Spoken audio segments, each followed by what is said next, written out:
கிறிஸ்துவில் அன்பானவர்களே, இயேசு கிறிஸ்துவின் நாமத்தில் உங்களை வாழ்த்துகிறோம். இன்றைய காலை நேர அனுதின உணவிற்காக கர்த்தர் நமக்கு கொடுக்கிற ஒரு வார்த்தை. யோவான் 17ஆம் அதிகாரம் 17வது வசனம்.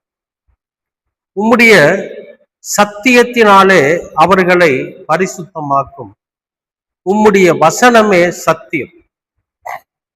உம்முடைய சத்தியத்தினாலே அவர்களை பரிசுத்தமாக்கும், உம்முடைய வசனமே சத்தியம். இது யார் சொல்றாங்கன்னா, இயேசு கிறிஸ்து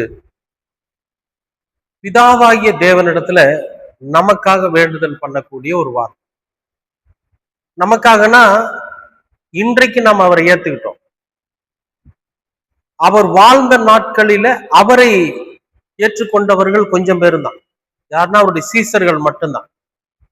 இப்ப இந்த சீசர்களை குறித்து பிதாவாகிய தேவனிடத்துல இயேசு கிறிஸ்து என்ன வேண்டுதல் செய்யறாருன்னா, நாம் எப்படி இந்த உலகத்தாராய் இல்லாமல் இருக்கிறோமோ அதே மாதிரி நீர் எனக்கு தந்திருக்கிற இவர்களும் இந்த உலகத்தார் அல்ல, இந்த உலகத்துக்கு அப்பாற்பட்டவங்க. அப்படி ஆகணும்னா இவங்களை பரிசுத்தப்படுத்துங்க. இவங்களை யார் படுத்த முடியும்னா உங்க சத்தியம் தான் இவர்களை பரிசுத்தப்படுத்தும். எது உங்கள் சத்தியம் அப்படின்னா, இந்த இம்மானுவேலர் இருக்காரு இல்லைங்களா, திருவிவிலியம் இருக்கு இல்லையா, அதில் இருக்கக்கூடிய வார்த்தைகள் தான் வசனம். அந்த வசனம் தான் சத்தியம். அந்த சத்தியம் தான் நம்மை பரிசுத்தமாக்கும். அன்றைக்கு எப்படி அந்த 12 பேர் இருந்தார்களோ அதே போல இன்றைக்கு நாமும் கடவுளோட பிள்ளைகள், இயேசு கிறிஸ்துவுக்கு ஒப்புவிக்க விட்ட பிள்ளைகள். ஏன்னா நாம் அவரை ஏத்துக்கிட்டோம். அவரை பின்பற்றுவதாக நாம என்ன பண்ணியிருக்கிறோம், பிராமிஸ் பண்ணியிருக்கிறோம்.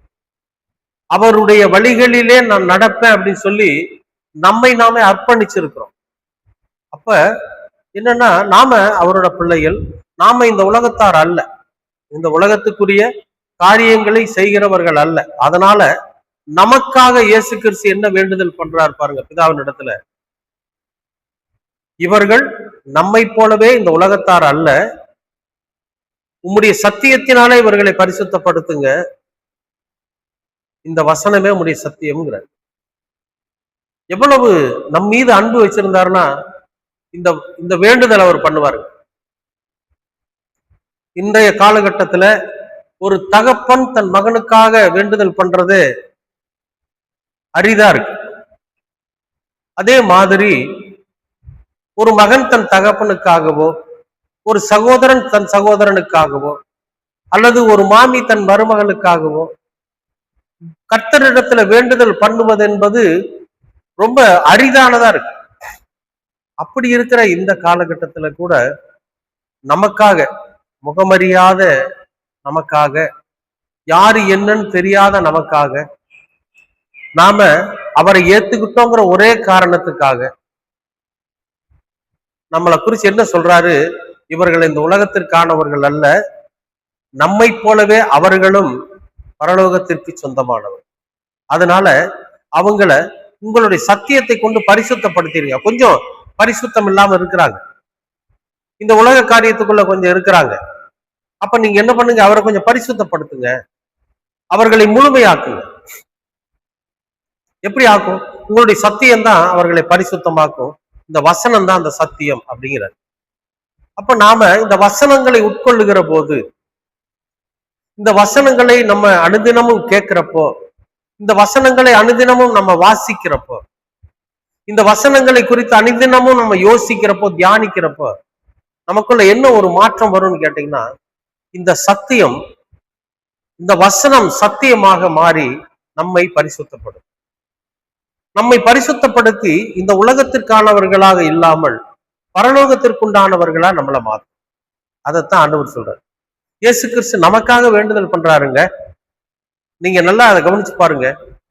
இயேசு கிறிஸ்து நமக்காக, அதாவது அவரை ஏற்றுக்கொண்டிருக்கிற நமக்காக வேண்டுதல் பண்றாரு பிதாவின் இடத்துல. இவங்களை கொஞ்சம் பரிசுத்தப்படுத்துங்க, உங்க சத்தியத்தை கொண்டு பரிசுத்தப்படுத்துங்க, இந்த வசனங்கள் தான் அந்த சத்தியம் அப்படிங்கிறார். அப்ப வசனம்னா என்னன்னு கேட்டீங்கன்னா இயேசு கிறிஸ்து தான் அந்த வசனம். அப்ப என்னை கொண்டே அவர்களை பரிசுத்தப்படுத்துங்கிறார். அன்பானவர்களே, எவ்வளவு ஒரு அற்புதமான தேவன் பாருங்க. நாம இயேசு கிறிஸ்துவை ஏற்றுக்கொண்டு இருக்கிறதுனால, அந்த வார்த்தையை உட்கொள்ளுகிறதுனால நாம் பரிசுத்தமாக்கப்படுவோம் என்பது உண்மை. விசுவாசிக்கிறீங்களா? பரலோகத்திற்கு பாத்திரவான்களா நீங்க மாறணும்னு நினைச்சீங்கன்னா ஆண்டவரிடத்துல கேளுங்க. அன்பின் பரலோக பிதாவே, உம்முடைய வசனங்கள் சத்தியமாக மாறுகிறது. அந்த சத்தியம் எங்களை பரிசுத்தப்படுத்தட்டும். நாங்கள் பரிசுத்தமாகி இந்த உலகத்திற்குரியவர்களாக இல்லாமல் பரலோகத்திற்கு உண்டானவர்களாக நாங்கள் எங்களை தகுதிப்படுத்திக் கொள்ள நீங்க கிருபை பாராட்டு. எங்களுக்காக ஒரு நாளும் வேண்டிக் கொண்டிருக்கிற எங்கள் இரட்சகர் இயேசு கிறிஸ்துவின் வழியாய் கேட்கிறோம் நல்ல பிதாவே. ஆமென், ஆமென்.